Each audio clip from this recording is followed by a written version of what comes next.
Misioni i NATO-s në Kosovë KFOR ka reaguar pas episodit që ngjalli shqetësime në Mitrovicën e Veriut, ku makina të Forcës së Sigurisë së Kosovës u pan duke qëndruar për disa minuta në këtë zonë me shumicë serbe.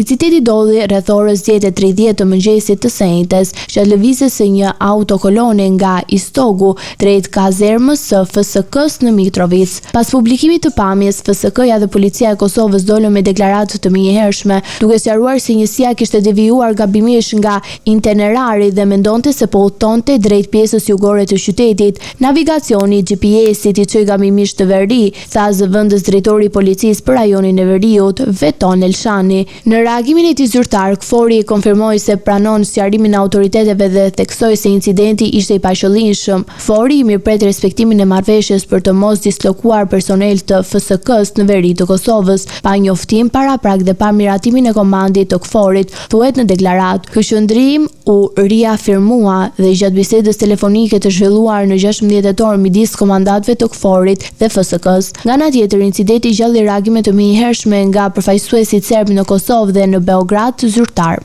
Lista serbe cilësoi hyrjen e FSK-s në Veri si shkelje të marrëveshjeve të sigurisë dhe paralajmëroi se raste të tilla mund të nxisin tensione të reja. Sipas marrëveshjes në vitin 2013 mes qeverisë së Kosovës dhe NATO-s, çdo dislokim i FSK-s në veriun e vendit kërkon miratimin paraprak të komandës të KFOR-it. Ky zotim i dhënë në kohën e kryeministrit Hashim Thaçi përmes një letre të drejtuar sekretarit të përgjithshëm të NATO-s, Anders Fogh Rasmussen, mbetet ende në fuqi pavarësisht zgjerimit të kompetencave të FSK-s.